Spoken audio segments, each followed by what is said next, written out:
오늘은 사도행전 17장 10절부터 보도록 하겠습니다. 10절부터 14절까지 다 같이 합독하시겠습니다. 밤에 형제들이 곧 바울과 실라를 베레아로 보내니 그들이 이르러 유대인의 회당에 들어가니라. 베레아에 있는 사람들은 데살로니가에 있는 사람들보다 더 너그러워서 간절한 마음으로 말씀을 받고 이것이 그러한가 하여 날마다 성경을 상고하므로 그 중에 믿는 사람이 많고 또 헬라의 기브인과 남자가 적지 아니하나 데살로니가에 있는 유대인들은 바울이 하나님의 말씀을 베레아에서도 전하는 줄을 알고 거기도 가서 무리를 움직여 소동하게 하거늘 형제들이 곧 바울을 내보내어 바다까지 가게 하되 실라와 디모데는 아직 거기 머물더라. 아멘. 바울의 두 번째 여행 지금 소개하고 있는 중입니다. 아시아에서 마게도냐 반도로 넘어갔습니다.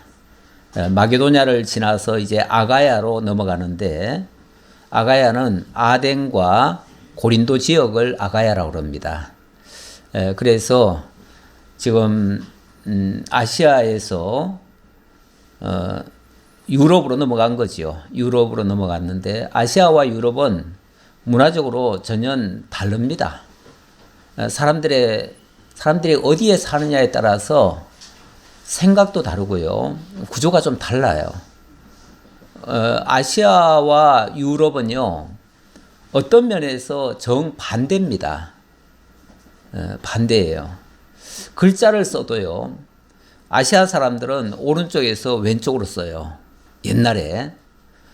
유럽 사람들은 왼쪽에서 오른쪽으로 쓰고요. 생각이 다 달라요. 우리는 좀 넓게 보고 그 유럽 사람들은 아주 좁게 보면서 깊이 있게 파고 들어가는 그런 스타일입니다.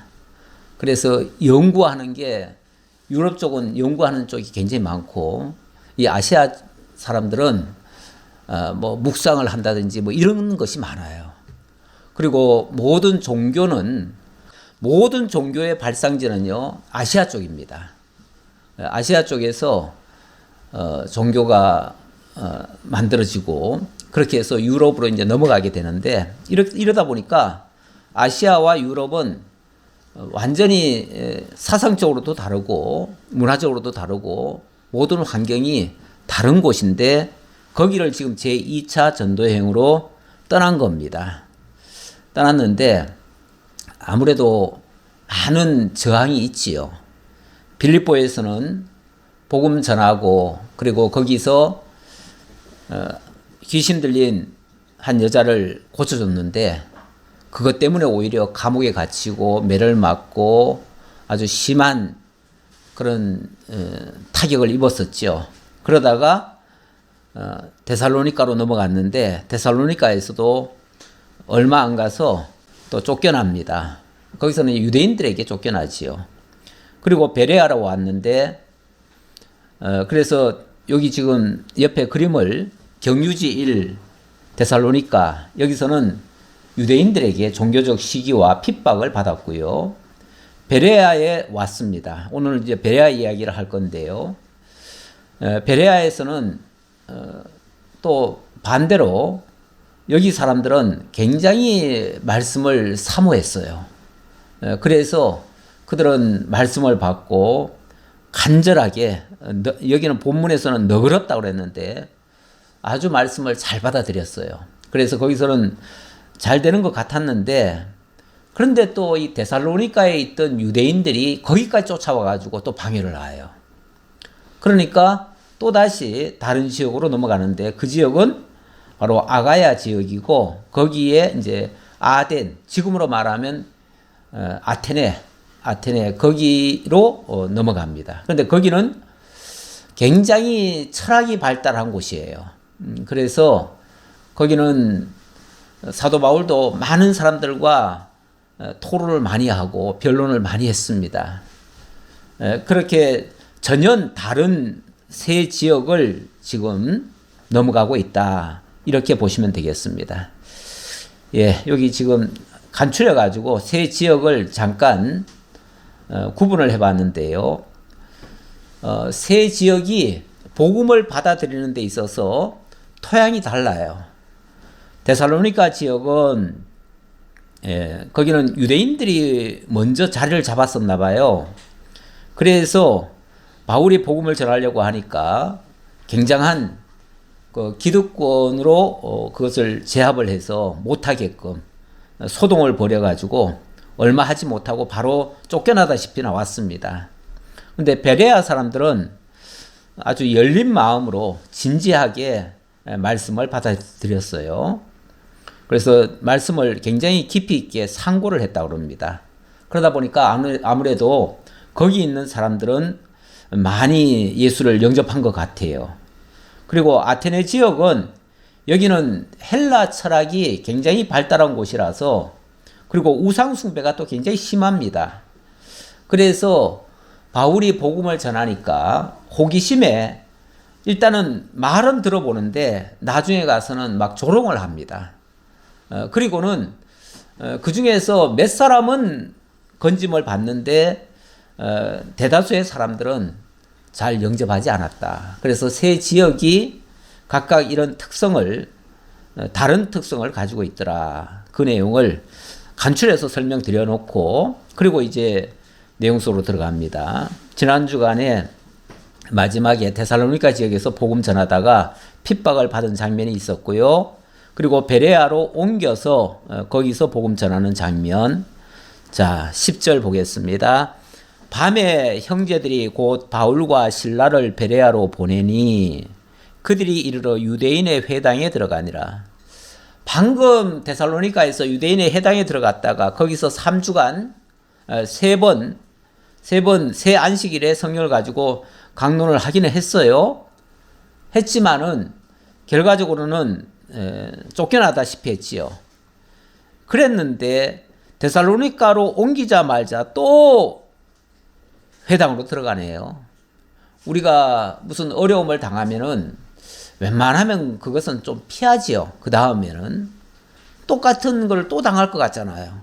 그래서 피할 수 있는데 바울은 참 특별하게도 어떤 위협이 오거나 상황이 안 좋아도 정면 돌파를 합니다. 피하질 않아요. 그래서 다시 유대인의 회당에 들어갑니다. 그런데 또 뜻밖의 여기 사람들은 굉장히 너그러워요. 바울이 복음을 전하니까 너무 잘 받아들여요. 받아들이는데 어떻게 받아들였냐면은 아주 간절한 마음으로 말씀을 받았고, 그리고 이것이 그러한가 하여 날마다 성경을 상고했다. 이렇게 표현을 합니다. 근데 이 번역이 오늘 본문에서는 이 사람들이 너그럽다 이렇게 표현을 했는데, 이 너그럽다는 표현이 이 개역 성경에서는 어떻게 되어 있냐면은 베레아 사람은 데살로니가에 있는 사람보다 더 신사적이어서 이렇게 표현이 되어 있어요. 너그럽다는 표현을 신사적이다 이렇게 했어요. 영어로 보니까 노블 마인드라고 되어 있는데 고귀한 마음을 가졌다. 그 사람들이 본문에서는 너그럽다 이렇게 표현했고 그 마음이 굉장히 고귀한 마음이었다 이런 뜻이고요. 그걸 이제 설명을 하자면 편견 없이 열린 마음으로 진리를 대하는 성숙된 인격적 태도였다. 이렇게 설명드릴 수 있겠습니다. 우리가 마음이 너그럽다, 마음이 좁다. 어떤 글에 보니까 마음이 바늘도 못 뚫을 그런 마음도 있다. 뭐 그렇게 표현되어 있는 글이 있더라고요. 제가 그걸 적어왔으면 더 좋았을 텐데 얼마나 마음이 딱딱하게 굳어 있는지 바늘을 찔러도 안 들어간다는 거예요. 바늘 하나도 수용하지 못할 마음. 그런 마음이 있는가 하면 또 어떤 사람은 너무 또 이렇게 푸근해가지고 마치 스폰지처럼 그냥 다 받아들이는 거예요, 다. 심지어는 고를 것도 없이 다 받아들이는 그런 경우도 있어요. 특히 이제 우리 어린아이들을 보면 어린아이들은 대체적으로 선입견이 없습니다. 기존에 자기가 가지고 있는 게 없어요. 그 선입견이 없으면 무엇이든지 새로운 지식을 받아들이려고 하는 그런 성향이 됩니다. 그런 마음이 사실 좋아요. 일단은 백지 같은 마음에다가 어떤 말씀이든지 정말 뭐 좋은 정보다 하면은 그냥 받아들이는 거죠. 스폰지 빨아당기듯이 받아들이면은 그러면 그것이 정말 좋은 거면은 아주 자리를 잘 잡겠지요. 토양이 아주 옥토가 되겠지요. 그 위에다가 참된 진리가 들어가면 그 사람은 아마 그렇게 받아들인 그 사람은 신앙적으로도 성숙할 것이고 모든 면에서 아마 성공을 할 수 있는 성공적인 인생을 살 수 있는 그런 발판이 마련될 거예요. 그런데 세상에서 찌들고 맨날 쏟기만 하고 맨날 패배의식에 사로잡혀 있던 사람들, 당하기만 했던 사람들, 이렇게 굳어진 사람들은요, 이 마음에 여유가 하나도 없어요. 딴 사람을 보면 전부 다 도둑놈 같고 뭐 모든 세상이 다 더럽고 추하고 아무것도 받아들이고 싶은 마음이 없는 거예요. 그런 사람은 그냥 문을 꼭꼭 걸어 잠그죠. 마음의 문을. 그런 사람에게는 무슨 말을 해도 안 받아들여요. 받아들이기 곤란해요. 정말 그런 마음 깨부수기는 금강석 같이 딱딱해진 그 마음, 이런 마음은 깨기가 힘들지요. 그런데 이 베레아에 있는 사람들은 이 모든 것을 포용할 수 있는 마음, 그래서 어찌 보면 이 새로운 말일 텐데 그 새로운 지식을 받아들이는 그런 마음이 돼 있더라는 거예요.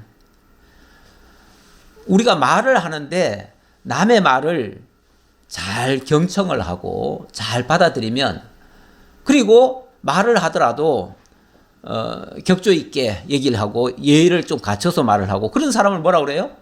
우리 신사적이라고 그러잖아요. 참 저 사람은 신사적이야. 그런 사람이 바로 여기 본문이 말하는 너그러운 사람이다. 그래서 먼저 성경에서는 신사적이다 이렇게 표현을 했는데, 우리 신앙의 신사들도 필요합니다. 그렇죠? 예. 말씀에 대해서 수용하려는 태도를 가지고, 물론 뭐 또 잘못된 거는 걸러야겠지요.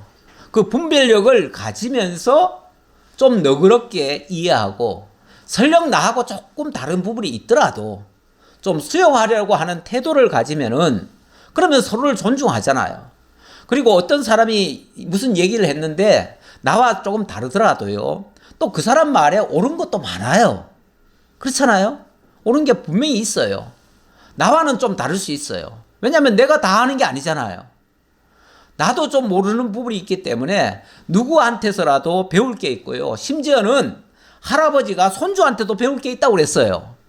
우린 누구한테든지 열린 마음으로 접근을 하면 좋은 것은 받아들일 수가 있어요. 일단은 받아들이고, 물론 거기서 또 잘못된 거는 걸러내고, 그런 분별력만 있으면은 그럼 뭐 그것 때문에 염려하고 뭐가 들어올까봐 뭐 그냥 겁이 나가지고 벌벌 떨고 이럴 필요가 없잖아요. 예, 우리가 조금 더 마음의 그릇이 더 컸으면 좋겠어요. 그래서 모든 말을 다 수용하고 받아들이고 그리고 분별하고 이러면은 참 좋겠어요. 그런데 우리가 마음이 좁다 보면은 작은 말도 하나 못 받아들여요. 내가 생각하는 것과 조금만 다르면은 바로 그냥 반발이 나오고 반격이 나오고 그냥 까칠하게 그렇게 반응을 해요. 이렇게 되면 이 마음이 너무 좁은 거예요. 우리 성경에 보면은 내 마음을 넓히라 이런 표현이 있어요. 또 남자답게 담대하여라 뭐 이런 표현이 있어요. 좀 더 너그럽게 넓게 이렇게 좀 생각을 하라 그런 뜻이죠. 그게 이제 여기 본문에 말하는 이 너그러운 마음, 신사적인 마음, 신사적인 신앙을 이야기하고 있죠. 그 중에 믿는 사람이 많고, 그러다 보니까 아무래도 바울의 말씀을 잘 경청만 하면 정말 복음이잖아요. 복된 소식이잖아요. 이보다 더 기쁜 소식이 어디 있어요. 그래서 그 중에 믿는 사람이 많았다. 그리고 또 헬라의 기부인과 남자가 적지 아니하나, 그 그룹 속에는, 그렇게 믿는 사람들의 그룹 속에는 헬라의 기부인들도 있었다. 뭐 그냥 헬라 여자들도 있었다 이렇게도 표현할 수 있을 텐데, 이걸 또 기부인이라고 이렇게 표현했네요. 기부인이란 말은 물론 문자 그대로는 아주 존귀한 여성이잖아요. 존귀한 여성. 어떻게 이 여성들은 존귀하다는 표현을 받을 수 있을까? 옛날에는 사실 여성들은 대체적으로 그렇게 존귀하게 이렇게 뭐 올려주고 이런 경우가 거의 없었어요.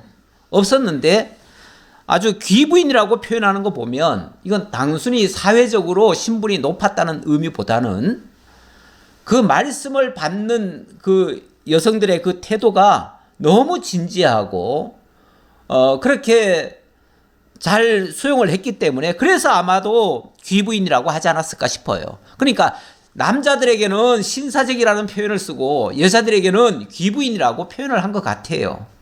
어쨌든 이 신앙을 받아들이는 그 마음의 그 토양이 정말 옥토 같은 그런 마음인 거죠. 예수님의 비유에서도 보면 우리의 마음밭이 약 한 4가지가 있다고 그러잖아요. 가시밭도 있고 옥토도 있고 길가밭도 있고 아니면 딱딱한 바위덩어리도 있고, 이 바위덩어리에는 아무리 좋은 씨앗을 갖다 뿌려도 하나도 안 받아들이죠.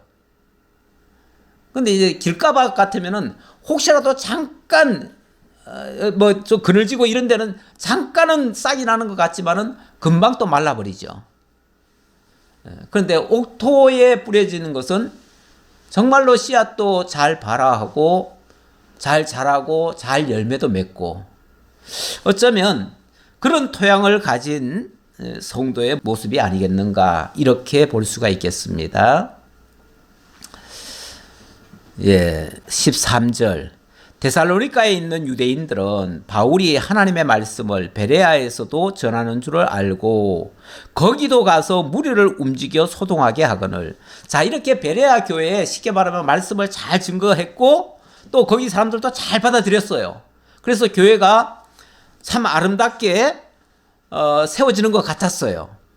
그런데 여기 베레아에 이렇게 막 바울이 와가지고 말씀을 잘 전하고 있다 하는 소문이 데살로니가에 가니까 데살로니가에서 핍박하던 사람들이 원정을 와가지고 뭘 해요? 원정 방해를 해요. 원정 방해. 자관 이 시기라고 하는 건 정말 참 무서워요. 이 시기심이 발동을 하면요, 꼭 자기가 안 해도 될 거를 기어코 찾아가 가지고 회방을 놔요. 남을 못 살게 굴고 어떻게 해서든지 방해하려고. 정말 참 이런 사람들은 되게 안 좋은데, 데살로니가에 있는 유대인들이 이렇게 원정까지 와가지고 거기에서 충동질을 하는 거예요. 말씀 잘 받아들이고 있는 사람들을 자꾸 충동질을 해요. 충동질 해가지고 저 사람, 쉽게 말하면 저 사람 나쁜 사람이야, 저 사람 이단이야, 저 사람 뭐 틀렸어, 이런 식으로 자꾸 와가지고 뭔가를 자꾸 하는 거죠. 그러다 보니까 아무래도 나중에는 그 영향을 받은 사람들도 좀 있겠지요. 있을 테고, 또 그들이 앞장서 가지고 회방을 놓고 이렇게 하니까 또 시끄러워진 거예요. 시끄러워졌어요. 시끄러워지면 바울의 원칙이 그거잖아요. 뭐든지 다 정면 돌파를 하는데 굳이 해방하고 반대하고 대적하는 것까지 억지로 싸우려 하지는 않아요. 그렇죠? 해방하면 그냥 피하는 거예요. 그게 뭐 비겁하게 피하는 게 아니고 굳이 그럴 필요가 없어요. 복음은 여기 전하는데 여기서 안 받아들이면 딴 데 가면 돼요. 딴 데서도 안 받으면 또 딴 데로 가면 되고, 거기만 있는 게 아니에요. 복음이 정말로 필요한 데가 또 있어요. 그렇게 복음이 필요해서 복음을 받아들이는 사람들이 정말 복 있는 사람들이고, 그걸 모르고 그 가치를 모르고 배척하는 사람들은 어떻게 보면 그 복에 참여할 자격이 없는 사람들이에요. 그러니까 거기에 무슨 너무 애타할 것도 없고 안 받아들이면 딴 데로 간다, 이런 생각이에요. 그냥. 예. 또 주님이 그렇게 말씀하셨어요. 너희를 영접하거든 거기서 머물러서 뭐 언제라도 원하는 대로 말씀을 전하고, 하지만은 만약에 원하지 않는 자가 있다면은 미련 없이 발에 먼지 떨어버리고 나와라, 이렇게도 하셨거든요. 이게 주님의 말씀이에요. 우리가 세상 것에 너무 연연할 것도 없고 내 계획대로 내 설계대로 다 해야 되는 거 없어요. 반대하면 안 하는 거예요. 억지로 관철할 이유가 없고요. 모든 일이 그렇습니다. 예. 근데 간혹 보면은 맨날 싸우는 이유가 뭐예요? 뭐 싫어하는 걸 갖다가 억지로 뭘 하려니까 그냥 싸우고 마음이 나뉘고 갈라지고 온갖 문제가 다 발생하는 거죠. 예. 그럴 필요가 없다. 어차피 이 세상 거는 다 하나님 배우기 위한 과정일 뿐이고, 해도 그만 안 해도 그만, 꼭 해야 되는 건 없습니다. 세상에. 안 하면 그만이죠. 예. 뭐든지 그렇습니다. 그걸 하나님 기회 주시면 하는 거고요. 하나님께 선하게 쓰이면 좋은 거고요. 또 안 쓰이면 그냥 안 하면 되는 거고. 이렇게 좀 쉽게 생각하면 너무 사람과 부딪힐 것도 없고 하나님의 뜻은 다 이루어지고, 이렇게 좋게 생각하는 것이 좋을 것 같습니다. 그래서 사도 바울도 이렇게 반대하고 대적하고 뭐 조직까지 해가지고 뭐 이렇게 하면은 그러면 또 딴 데로 가는 거죠. 그래서 장소를 옮깁니다. 옮기면서 형제들이 곧 바울을 내보내어 바다까지 가게 하되 실라와 디모데는 아직 거기 머물더라. 바울은 일단은 바울 때문에 지금 사실 자꾸 사단이 나는 거잖아요. 그러니까 바울은 빠져줍니다. 빠져주면서 뒷정리를 디모데와 실라한테 맡겨서 여기 있는 성도들 그들에게 잘 정리해주고 복음이 훼손되지 않도록, 전한 복음이 어쨌든 훼손되면 안 되잖아요. 무효가 되면 안 되잖아요. 그러니까 그 복음 전해진 복음대로 또 잘 증거될 수 있도록. 그리고 이제 여기도 이제 교회가 세워지는 거예요. 쉽게 말하면 교회가 세워지고 그 이후에 그 교회 운영이나 그런 것들은 제자들을 통해서 하면 되니까. 그렇게 해서 맡겨놓고 가는 거예요. 자, 그리고 나서 바울을 인도하는 사람들이 그를 데리고 아덴까지 이르러 그에게서 실라와 디모데를 자기에게로 속히 오게 하라는 명령을 받고 떠나니라. 일단은 우선은 이제 빨리 거기서 피하기 위해서 먼저 바울이 나온 것 같고요. 바울을 어디로 옮겼냐 하면은 아가야 지방, 바로 아테네 지역으로 옮겼습니다. 자, 거기 옮겨놓고 나중에 실라와 디모데는 나중에 자기에게로 오라. 뒷정리 다 해놓고 오라, 그 말이겠죠. 그렇게 해서 나중에는 또 합류를 해서 또 할 일이 있으니까 그렇게 했다. 이렇게 보시면 되겠고요. 자, 또 넘어갑시다. 15절로부터 18장 17절까지는 이 아가야 지역인데 대표적으로는 아덴과 고린도의 복음을 전하게 되어집니다. 아덴은 이제 특히 여기는 철학이 많이 발달한 곳이죠. 아테네 그 광장이 있잖아요. 그 광장이 있고 또 신전이 있고, 그래서 신전이 있다 보니까 아무래도 우상들이 많습니다. 거기다가 철학자들이 아레오바고 그 광장에서 거기서 날마다 철학 논쟁을 하는 그런 곳입니다. 그런 곳에 바울이 들어간 겁니다. 바울이 아덴에서 그들을 기다리다가 그들 기다린다는 말은 실라와 디모데가 이제 올 때까지 아마 잠시 좀 쉬었던가 봐요. 그러다가 그 성에 우상이 가득한 것을 보고 마음에 격분하여 회당에서는 유대인과 경건한 사람들과 또 장터에서는 날마다 만나는 사람들과 변론하니, 예, 우리가 너무 안 좋은 모습들, 정말 뭘 모르고 이상한 짓들을 하는 걸 보면 마음속에서 막 격분 같은 게 일어날 수가 있어요. 약간 의분 같은 것이 일어나요. 그러면은 아유, 이제는 좀 참아야지 하다가도 가만히 참을 수가 없어요. 한참은 참겠지만 얼마 지나면은 자기도 모르게 입에서 뭐가 나와요. 안 나올 수가 없어요. 예. 바울도 지금 그런 상태입니다. 처음에는 아마 잠잠하게 이제 좀 쉬었다가 다음을 생각하자라고 했을 텐데, 그 아테네 시내를 보니까 회당에서는 유대인과 경건한 사람들, 물론 뭐 또 안식일이면 일단 회당은 가지요. 회당은 갑니다. 가고 기회가 되면은 또 말씀 전하기도 하고, 그래서 유대인들과도 이야기를 나누는데, 평일날은 또 장터에 가면은 날마다 사람들이 모여들어요. 근데 여기 모인 사람들은 그냥 시장 보러 오는 사람들이 아니고, 장터라고 표현했지만은 그냥 시장 보러 오는 사람들이 아니라 날마다 철학자들이 와가지고 거기 이제 광장이 있는데 그 광장에서 만나면은 서로 이야기들을 나누는가 봐요. 자기들의 주장을 하면은 또 반대쪽에서 또 다른 주장을 하고, 이렇게 해서 일단은 이야기가 한번 시작되면은 또 옆에서 듣던 사람들이 또 같이 또 참전을 하잖아요. 그러다 보니까 이야기가 커지고 나중에는 이제 막 변론이 크게 일어나는 거죠. 여기 쟁론이라고 그러는데 막 말싸움을 한다 그 말이죠. 말싸움을 하는 거예요. 근데 그 중에 어떤 에피크로스와 스토아 철학자들도 바울과 쟁론할세.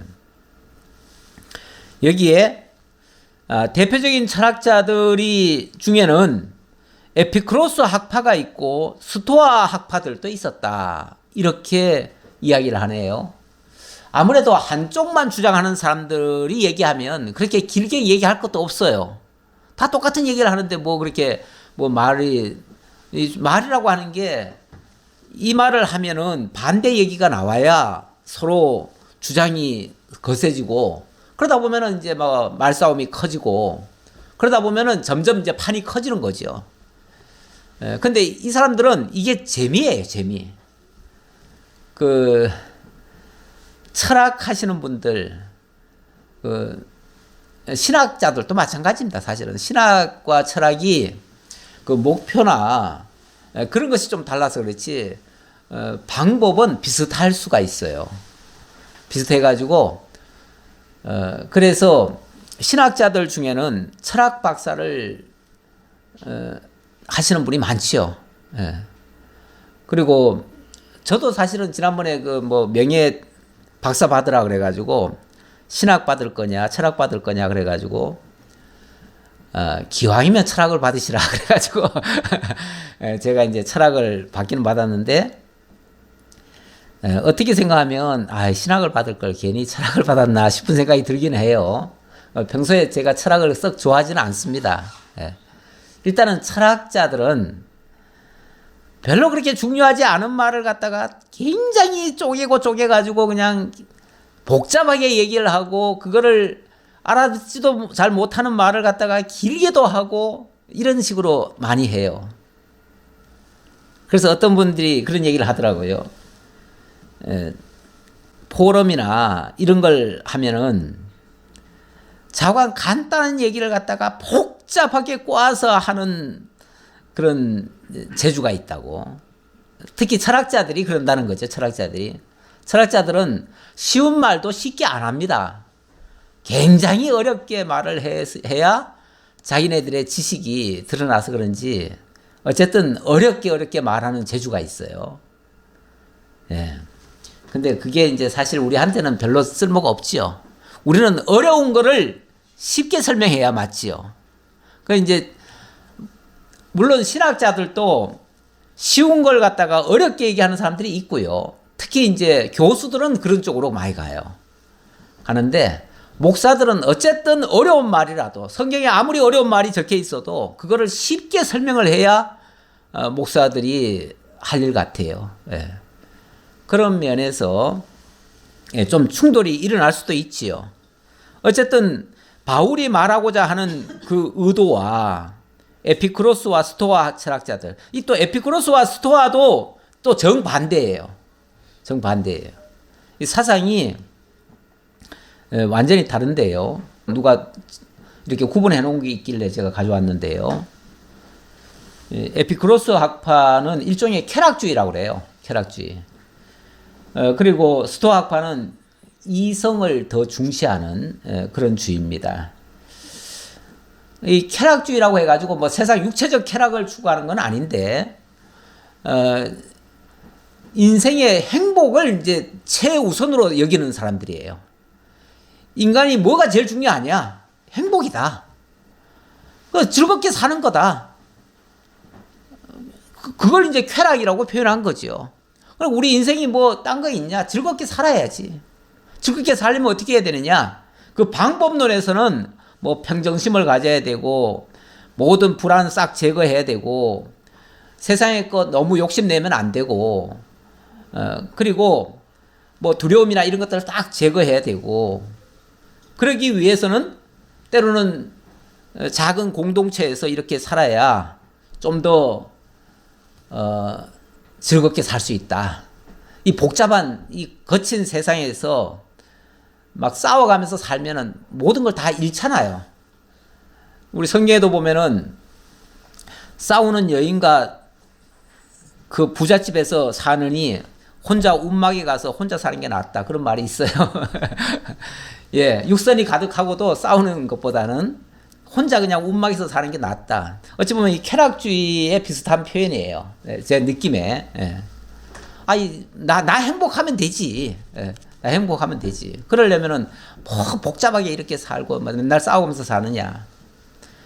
근데 이제 이 스토아 학파는 이성에 대한 이성적 사고를 얘기하는 거죠. 사고를 할 수 있는 그런, 그러니까 생각이 깊고 좀 우주적인 것까지도 생각을 하고 이 세상 삼라만상을 신이라고 하는 거는 얘기를 하지 않으면서 로고스라고 하는 그 존재가 있어가지고 그 로고스가 모든 것을 다 컨트롤한다. 우리도 인간도 이제 이성적 존재라고 그러잖아요. 우리 인간이 가진 그 이성을 가지고 그 로고스에 순응하면 그러면은 우리가 바로 살아갈 수 있다. 그러기 위해서는 이제 결국은 그건 운명을 따르는 것과 같으니까 자기가 개척하는 게 아니라 그 로고스가 이끄는 대로 가야 된다. 어떻게 보면은 우리 기독교하고 약간 유사함이 있지요. 기독교에서도 로고스라는 단어를 차용을 했잖아요. 차용을 했는데 그거는 우리 예수 그리스도를 설명하는데 필요해가지고 그래서 로고스를 가져온 거예요. 그건 차용한 거예요. 뭐 세상에 있는 언어를 우리가 안 쓸 수는 없잖아요. 그게 우리 기독교적인 게 아닐지라도 쓸 수도 있어요. 예. 그래서 차용한 로고스인데 그게 이제 이성이라는 뜻이고요. 예. 신은 잘 모르겠지만 그러나 뭔가 이 우주를 운행하는 그런 게 있을 것이다. 예, 이렇게 이제 보는 거죠. 예, 그것이 스토아 학파인데 어쨌든 현실적으로 이 땅에서 행복을 추구하려고 하는 자들과 영원한 것을 추구하려고 하는 자들과는 뭔가 좀 다르잖아요. 상충이 되잖아요. 그러다 보니까 자기네들끼리 치열하게 싸우는 거예요. 싸우는데 거기에 쉽게 말하면 이것도 아니고 이것도 아니고 이 모든 것을 다 총괄하시는 분이 하나님이시다. 이렇게 하려고 사도 바울이 참전을 한 거예요. 그러니까 어찌 보면 양쪽 다 그 이론을 깨면서 그들은 솔직히 말해서 이 모든 우주가 어떻게 만들어졌고 어떻게 실제로 운행되고 있고 그 결말은 어떻게 될 것인지 잘 몰라요. 다 과정만 가지고 얘기하는 거예요. 그런데 우리 기독교는 만유의 근원부터 얘기하잖아요. 천지의 대주제이신 하나님, 여기서부터 출발하잖아요. 그리고 그 하나님이 온 천하 만물을 다 당신 뜻대로 운행하시고 마침내는 영원한 하나님의 나라를 완성하시고 이렇게 이루어 가신다고 하는, 쉽게 말하면 근원부터 종말까지를 이렇게 설명하잖아요. 그거를 지금 바울이 참전을 해가지고 그 얘기를 꺼내는 거죠. 그 꺼내는데 듣다 보니까 어떻게 보면 자기들하고 비슷한 부분도 있고 또 아니면 정반대되는 부분도 있고 하니까 치열하게 싸우다가도 그래, 이 또 철학자들이 좋은 점은 하나 있기는 있어요. 뭐가 좋으냐면 자기와는 정반대지만 그 사람의 말도 다 경청을 해요. 예. 어쨌든 학자들은 다 그렇습니다. 학자들은 절대 내 주장만 하지 않아요. 남의 주장도 일단은 다 받아들여요. 그게 그러다 보니까 약간 열린 마음이 있어요. 학자들은. 왜 그러냐면은 어차피 내가 아는 것도 다 아는 게 아니에요. 어차피 나도 배워야 되고, 그래서 어느 게 더 합리적이라면 나 받아들일 용의가 있다, 이런 마음 자세로 대화를 해요. 그러니까 일단은 대화가 되는 거죠. 주고받고가 되는 거예요. 어쨌든 이런 것은 좋은 면이기도 해요. 근데 바울도 뭐 여기서 뒤지지는 않지요. 말빨도 세고요. 바울도 많이 배운 사람이에요. 많이 배운 사람이고 뭐 모든 것을 다 섭렵한 사람이에요. 세상적으로도 절대 부족하지 않은 사람이고, 거기다가 신학적으로도 완벽하게 지금 갖추고 있는 사람이고, 그러다 보니까 그들과 일단은 대화가 잘 돼요. 분명히 방향도 다르고 내용은 다르지만 그러나 대화는 된다. 그래서 그들과 쟁론할세 어떤 사람은 이르되 이 말쟁이가 무슨 말을 하고자 하느냐 하고, 어떤 사람은 이르되 이방신들을 전하는 사람인가 보다 하니 이는 바울이 예수와 부활을 전하기 때문이라. 바울이 전하는 내용 속에 뭔가 대단한 말씀도 있는 것 같은데, 또 어떻게 보면은 사람이 죽었다가 뭐 부활을 했다고 하는데 이 말은 도무지 논리적으로도 안 맞고, 이거는 또 신앙의 영역이잖아요. 이거는 논리의 영역이 아니잖아요. 근데 스토아파들은 또 논리적인 사람들이란 말이에요.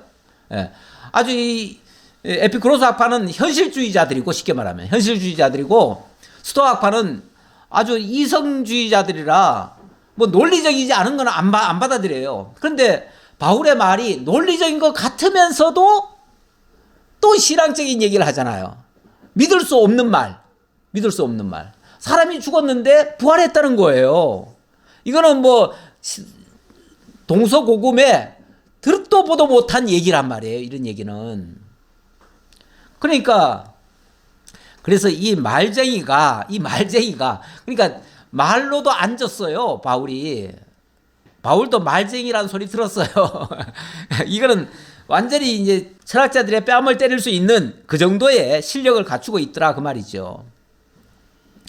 그래서 그를 붙들어 아레오바고로 가며 말하기를, 네가 말하는 이 새로운 가르침이 무엇인지 우리가 알 수 있겠느냐?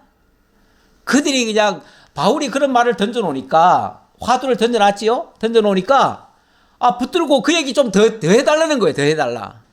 이거는 배우겠다는 자세잖아요. 어쨌든 학자들은 그래도 이런 자세는 있어요. 이야기를 들어보겠다고. 그래서 학자들은 대체적으로 전혀 다른 사람들끼리도 대화가 가능합니다. 근데 우리 이제 신앙인들이 조금 약점들이 하나 있어요. 신앙인들은 예수 이야기 하다가 누가 딴소리 하면은 안 들어버려요. 안 들어버리고, 그리고 아예 더 이상 대화를 안 하려고 하는 경향이 있어요. 근데 마음은 좀 열어놓는 게 좋습니다. 열어놓고 일단 들어보고, 오죽하면은 그 신천지나 왜 뭐 있잖아요. 이단들 출입 금지시켜버리잖아요. 아예 우리 교회는 들어오지 마시오. 여러분 들어가는 대화도 썩기 싫소. 아예 말도 하기 싫소. 이래버리는데, 뭐 저는 그래서 그걸 안 써붙여놨어요. 왜냐하면 들어와서 얘기할 사람 있으면 얘기하라고. 예, 뭐 그분들에게도 복음을 전할 수 있으면 전하려고. 예, 저는 그런 생각인데, 물론 뭐 대화는 잘 안 돼요. 그분들과 대화는 잘 안 되지만 어쨌든 들어는 주고 또 들어주면은 일단은 또 내 말을 할 수가 있잖아요. 예, 그래서 대화를 하는 것은 나쁘지는 않다, 이렇게도 보여지고요. 자, 어쨌든 이 철학자들도 바울 보고, 야, 네가 지금 전하는 게 이게 새로운 가르침인 것 같은데 이게 뭔지 우리가 알 수 있겠느냐? 그러면서 네가 어떤 이상한 것을 우리 귀에 들려주니 그 무슨 뜻인지 알고자 하노라 하니. 어떤 분이 그런 얘기를 하더라고요. 미리 답을 다 가르쳐주지 말라고요. 설교할 때 설교 기술을 이제 가르치시는 분이에요. 어느 날 특강을 받았는데, 저는 이제 설교를 하면은 일단은 전체 오늘 증거할 내용을 일단은 서론적으로 설명을 드려요. 그러니까 사실은 답을 다 가르쳐 준 거야. 절대 그러지 말래. 그러지 말고 궁금증을 자아내래요. 그래가지고 그냥 무슨 말을 할까 끝까지 그냥 듣고 있다가 마지막에 가서 이거다라고 얘기를 해줘야 다 감동을 한다는 거예요. 근데 미리 답을 가르쳐 주니까 중간에 가면 시간만 왜 이리 안 가나 그러고 있다는 거죠. 다 얘기 다 들었는데 다 아는데 이래가지고 안 좋다는 거예요. 그 말씀 들으니까 또 그런 것 같기도 하고. 어쨌든 저는 이제 성경의 흐름을 따라가니까 우리 성경이 대체적으로 보면 서두에 뭔가 할 말을 대체적으로 다 해요. 다 하고 그 내용이 풀어가는 형식이 많아요.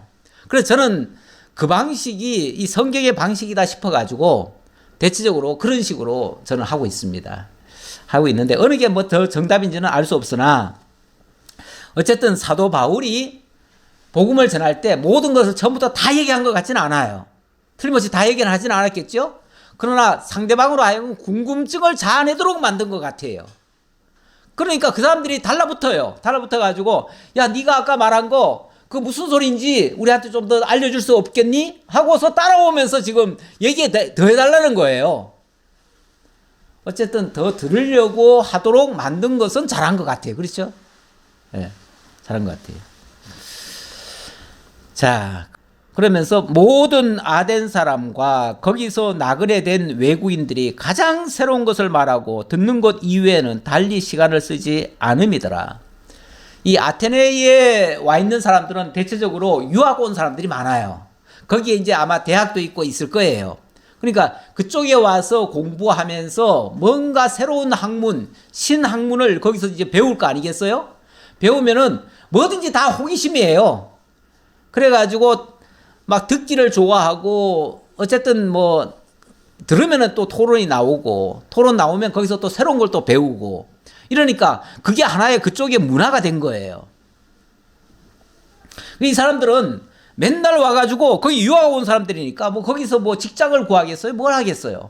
그냥 거기 공부하러 온 사람들이 쉽게 말하면 온 사람들이니까 날마다 새로운 것을 말하고 듣는 것, 그러니까 누가 새로운 말을 하면은 막 그거 듣고 싶은 거예요. 누구든지.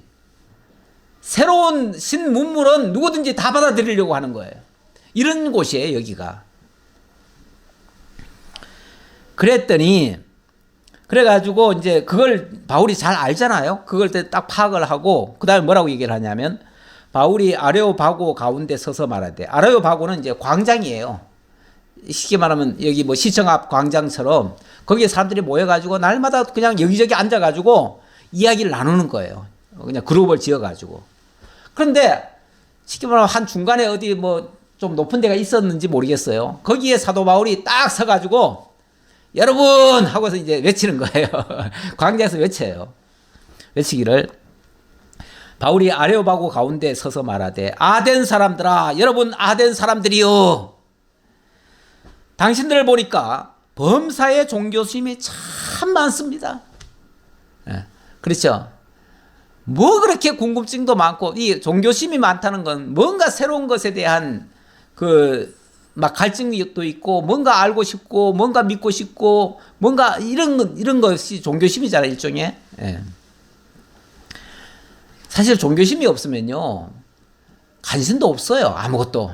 그렇죠? 생각이 없어요. 그냥 오늘 벌어서 오늘 먹고 사는 게 전부예요. 보통 사람들이 종교심이 없다면은. 그렇잖아요. 먹고 사는 게 전부지요, 뭐. 근데 종교심 있는 사람들은 먹고 사는 게 중요한 게 아니야.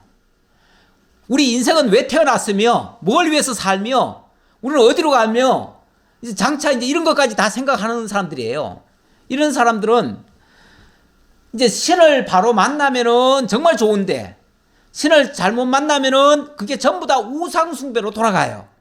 그래서 종교심이 많은 사람들이 전부 다 새로운 종교들을 하나씩 만들어요. 그러다 보니까 세상에는 그냥 신기한 것을 발견하거나 아니면 그런 생각을 가진 사람들이 오만 종교를 다 만들어냈어요. 그래가지고 여기가 그래도 소위 말해서 철학자들이 모여가지고 논쟁하는 곳이라고 하지만 그 사람들 역시도 우상들을 섬기는 거예요. 하나님 발견 못하면요, 그런 깊이 사색하는 사람들이 다 종교심을 가지고 있기 때문에 새로운 종교를 또 만들어요. 그래서 하나님 알지 못하고 하는 것이 얼마나 위험한지 몰라요. 그래서 당신들 보니까 당신들 전부 다 종교심이 아주 충만하군요.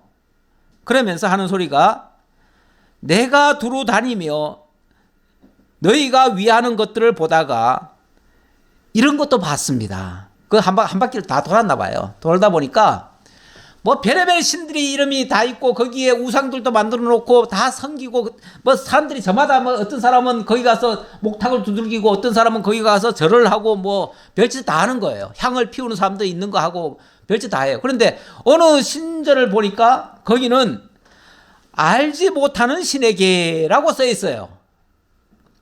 그러니까 다들 나름대로 안다고 하는 신들을 만들어서 다 섬기다가 그래도 모르는 게 있잖아요. 가끔 모르는 게 있으면 그 신들이 또 섭섭할 수도 있잖아요. 그러니까 그 신들을 위한답시고 알지 못하는 신의 전당을 또 만들어 놓은 거예요. 여기는 어느 신인지는 잘 모르겠으나 그러나 우리가 미처 섬겨드리지 못하는 신이 또 있을 수 있으니 그 신을 섬겨드린다 라고 해놓고 딱 거기 절을 하는 사람들이 있었던 거예요. 그러니까 알지 못하는 신에게라고 새긴단도 보았으니 그런즉 너희가 알지 못하고 위하는 그것을 내가 너희에게 알게 하리라. 너희들은 몰라서 이런 짓도 하고 저런 짓도 하고 다 하는데 내가 제대로 정말 알 수 있는 신을 알려주겠다 라고 하면서 우주와 그 가운데 만물을, 우주와 그 가운데 있는 만물을 지으신 하나님께서는 천지의 주제시니 손으로 지은 전에 계시지 아니하시고 너희들이 만들어 놓고 빌고 절하고 하는 그런 신전은, 거기는 진짜 신은 거기 안 계셔, 그 얘기죠. 그리고 이 진짜 신이라면은 이 우주와 만물을 다 지으신 창조주 하나님이신데 그 하나님은 이런 너희들이 인간이 만들어 놓은 이런 곳에 계시지 않아. 이런 곳에 계시지 않고 또 무엇이 부족한 것처럼 사람의 손으로 섬김을 받으시는 것이 아니니 이는 만민에게 생명과 호흡과 만물을 친히 주시는 이심이라. 대부분의 신전들이 전부 다 인간들이 뭔가를 갖다가 바치고 뭐 거기다가 음식도 갖다 놓고 심지어는 돈도 갖다 놓고 하잖아요. 해요. 하는데 천지의 대주제이신 우리 하나님은 인간이 뭘 갖다 줘야 그거 먹고 사는 존재가 아니야. 인간에게 빌어먹는 그런 존재가 아니야.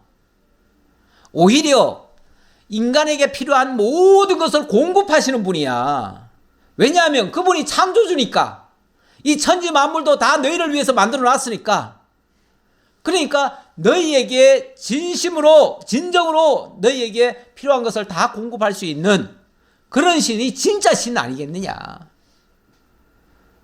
너희가 뭘 추구한다고 하는 게 그게 어떻게 보면 에피크로스 학파가 그 행복을 추구하는 것이고 또 거기에 진짜가 뭐냐를 추구하는 그 스토아 학파들이 얘기하는 거, 이 두 가지 그 모든 것을 다 종합해서 그 위에 계신 분이 진짜 하나님이시오. 그분이 너희의 이 우주의 근원도 얘기하고 인생의 존재 이유와 목표도 얘기하고, 그리고 우리의 궁극적인 그 결과도 그분이 다 주관하시면서 주장하시는 대주제야, 대주제. 대주제란 말은 이 모든 것을 전부 다 컨트롤하시는 분, 그것을 다 주관하시고 다스리시는 분, 그분이 바로 하나님이야 라고 얘기한 거죠. 그러면서 인류의 모든 족속을 한 혈통으로 만드사 온 땅에 살게 하시고 그들의 연대를 정하시며 거주의 경계를 한정하셨으니, 지금 너희들이 여기 지금 태어나고 또 이쪽으로 와서 살고 어디 가서 살고 무엇을 먹고 살고 이 모든 것도 그분이 다 지금 인도해서 이렇게 되어진 거야. 너희 마음대로 한 것 같지만 아니야. 그분이 하신 거야. 그래서 우리가 그를 힘입어 살며 기동하며 존재하느니라. 우리가 그분에 의해서 지금 태어났고 지금도 살고 있고 그리고 모든 것을 할 수 있는 거야. 지금 살아있다고 하는 것이 그분에 의해서 존재하는 거야. 그러면서 어떤 시인도 이렇게도 말하지 않았느냐라고 하면서, 이건 이제 예를 든 건데, 너희 시인 중 어떤 사람들의 말과 같이 우리가 그의 소생이라 하니, 모든 인간은 다 하나님의 소생이다. 그렇게 얘기를 하지 않았느냐. 하나님, 그렇기 때문에 하나님을 금이나 은이나 돌에다가 사람의 기술과 고안으로 생긴 것들과 같이 여길 것이 아니니라. 아니, 이 돌덩어리, 금덩어리, 이런 것들이 전부 다 그분이 지은 피조물에 불과하고, 그런 것들은 어떻게 보면 우리만도 못한 존재들인데 왜 거기다가 신이라고 하는 이름을 붙여놓고 거기다 경배하고 이러느냐. 그거는 진짜 신이 아니야. 진짜 신은 우리를 지으시고 이 모든 것을 다 주관하시는 그분이야. 그러면서 알지 못하던 시대에는 하나님이 강과하셨거니와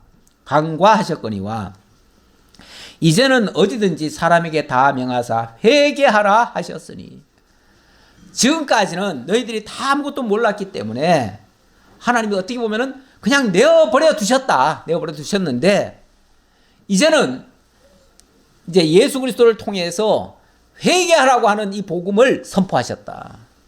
그러니 이제부터는 너희가 회개해라. 회개하지 않으면 안 된다. 그런 뜻으로 한 말이에요. 그러면서 자연스럽게 누가 이런 명을 하시고 회개케 하시는가를 설명하는데, 이는 정하신 사람으로 하여금 천하를 공의로 심판할 날을 작정하시고, 정하신 사람, 바로 예수 그리스도를 두고 한 말입니다. 예수 그리스도를 하나님의 메시아로 보내서 그분으로 하여금 이 모든 심판을, 이 모든 것에 대한 심판을 주관하시고, 그분으로 하여금 작정하시고, 이에 그를 죽은 자 가운데서 다시 살리신 것으로 모든 사람에게 믿을 만한 증거를 주셨음이라 하니라. 그러면서 바로 그분을 통해서 죽게도 하셨지만 다시 살아나기도 하셨다. 십자가와 부활을 통해서 그분을 살리셨다. 이제 그분이 이 모든 것을 다 주관하시고 심판하시고 마지막 결말을 맺으실 것이다. 그러니 그분을 믿으라. 그분을 믿는 것이 바로 회개하라는 말이에요. 회개하라. 너희가 회개하지 않으면 이제부터는, 지금까지는 다 봐줬지만, 간과했지만 이제부터는 그냥 버려두지 않을 것이다. 다 회개하라. 이 말씀으로 선포를 했습니다. 예. 여기에 대한 이야기 다음에 조금만 마무리는 다음 주에 미루고 마치겠습니다. 기도하겠습니다. 감사합니다, 하나님. 참으로 저희가 알지 못할 때 헛된 것을 추구하고 우상을 섬기던 저희들이었습니다. 그러나 이제 하나님께서 우리에게 복음을 들려주시고 깨닫게 하셔서 참 하나님이 계심을 알게 하시고 예수께로 회개해서 영원한 생명을 얻고 하나님의 나라를 선물로, 기업으로 받게 하신 거 너무나 감사합니다. 이 엄청난 복을 저희들이 받았사온데 저희가 여기에 대한 감사와 감격보다 현실적인 어려움을 호소하거나 현실적인 이득을 먼저 생각하고 앞세우는 일들도 많았음을 고백합니다. 아버지 하나님, 진정한 가치가 무엇인지 저희가 참으로 하나님이 원하시는 방향으로 나아갈 수 있는 저희 모두가 되게 하옵소서. 그 안에서 진정한 기쁨과 행복을 찾는 저희 모두가 되게 하옵소서. 영원한 생명으로 늘 감사하며 찬양하는 저희들의 삶이 되기를 바라오며 모든 걸 감사드리옵고 예수님의 이름으로 기도하옵나이다. 아멘.